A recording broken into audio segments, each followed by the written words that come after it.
Tony is out this weekend, and we'll probably be back, we're hoping next weekend.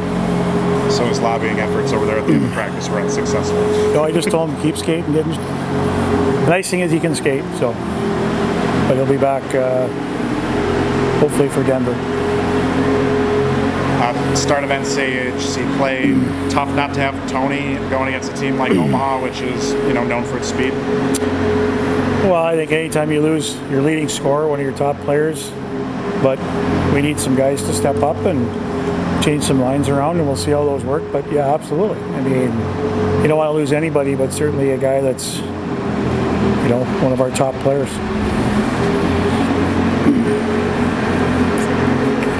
It's a little similar to last year when you guys lost Krause earlier in the year, and the team was able to overcome it, and that's where you guys found some depth. Are you kind of hoping that happens again this year? Well, we needed to. There's no question. We got obviously 6 games this month, and obviously, against very good opponents. So, like I said, I mean, the good thing from Tony's side is that it doesn't look longer term like Krause's was, or a little bit longer term. So hope to get him back, but it gives some other guys more ice time, more opportunity, and we hope that those guys can step up and do the job. So hopefully we can have a November like we did last year. That was a big month for us, and it kind of kick-started us after going 500 in the month of October. One of those guys that's probably going to be asked to do more is Jared Thomas. What are your thoughts on how he's looked through the first few games? Very good, Bruce. I've been very happy with his play. I think last 3 or 4 games he's gotten better. And he's been very good this week. We've got him with Osterberg and Iafallo right now, and you saw a little bit of that on Saturday's game too, prior to even Tony going down. But so it's an opportunity to play with. He's played with Osti, but it's a little different look. But yeah, I think he's been one of our top players last 4 games for sure, in my opinion. He's doing the things. Looks a lot more confident. He's playing a little more physical. He's not a big physical player, but finishing checks. He's got the puck a lot. He's got the ability to make plays. I just like how he's played. I think he's really elevated his play. He reminds me a lot of last year in the second half when he was playing with Al and Krause when Dom was out. He was really good, and it's a good sign for us to have him playing that way. Without Tony, that's also a hole on special teams, both power play and penalty kill. Would it be wrong to say Austin Young's going to get an opportunity maybe to get a little more ice time? Well, that's because you've been at practice, so you know those things. But yeah, I mean, obviously he's a righty, can shoot the puck, and right now we've been practicing him there. I mean, the other option is to go with a lefty in Cal, Dukowski. So we have some options, but last couple of days Austin's been practicing there.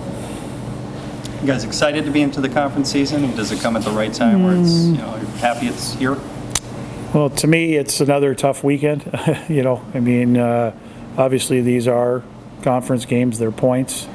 The one thing that's probably different is this is probably the first week we've practiced 3-on-3 in case it does get to that point. So we have a little idea of what we're doing, because obviously that to me is really important.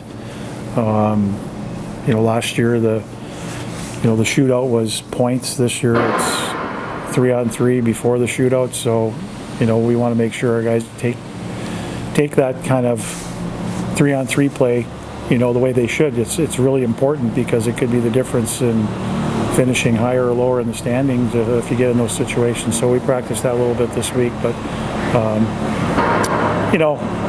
again, we finished a tough month. We enter another tough month. This time, though, it's for actual points.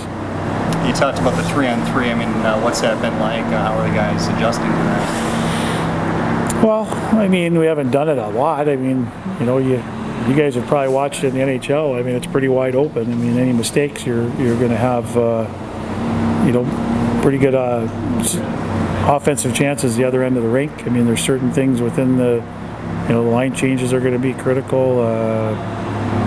just managing the puck, and it's a little bit more cautious when you're on the defensive side because of the fact that if something breaks down, you don't have a lot of support. So, but offensively, it's probably going to be a lot of fun for guys to play.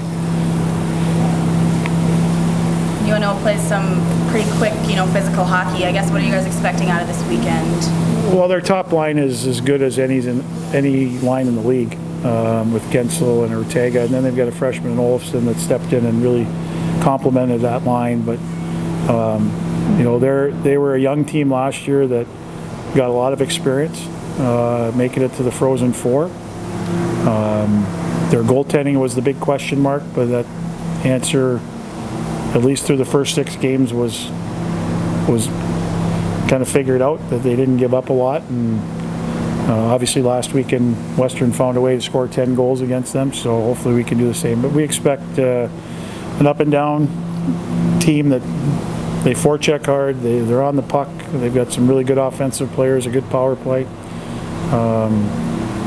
and again poses a different set of challenges, but it's going to be, I think it's going to be pretty racehorse hockey, actually. Talking about Carson Coleman, what kind of step forward, I guess, just in his compete level have you seen? He was always had his motor going last year, but it feels like he's even taking a step forward in that this year.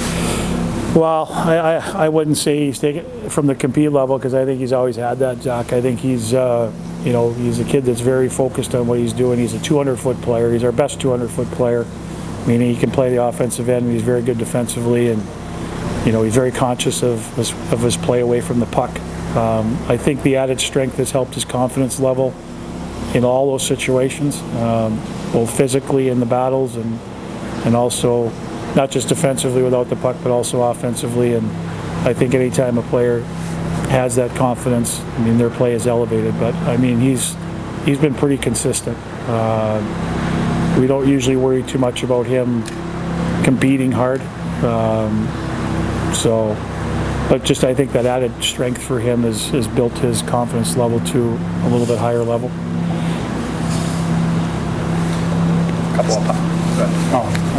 Scott, Omaha opening up their new rink this season. You guys went through it. You're the last team in the league, I guess, to go through it, going through a new rink. What kind of boost does that bring to the program? What do you see for Omaha finally having, a facility of their own? Well, I think it's great. Obviously the timing of it with their Frozen Four run last year, and obviously their start of the year before they even got in the building. Certainly, I don't think there would have been any trouble filling the building regardless of how they started. But at least they're one of the teams that won their first game in their building. So they're 2-0 at home, and this is their second series. They've been on the road a lot. So the neat thing is I think it's going to be a great atmosphere. It's a little smaller, venue than their last one, with 17,000, 18,000 seats and 7,000 people in there. So it's going to be hopefully a lot like our building, and a lot of the buildings in the league, where it's going to be a fun place to play. And I'm sure the people are very excited. And I know we're obviously going into a hornet's nest with them losing 2 games, but it'll be fun. I think that's what kids want to play in. So I think guys are looking forward to it. Buildings like this, and when Omaha's opening, and then you got Finkelstead Arena, Miami's got a fairly new rink. Do you find those buildings and Amsoil for you guys make a difference in recruiting, or because everyone seems to have, especially in the NCHC, everyone seems to have new buildings, maybe it's not as much of a factor anymore? Well, I think it's a factor. I don't think it's the factor. For some kids it might be the factor, but again, it's always nice to have a nice venue to bring players through, and they know that they come to Duluth, that's what it's going to be, their home basically. So it's nice to have that. But I don't think it's the main factor. I certainly hope it's not.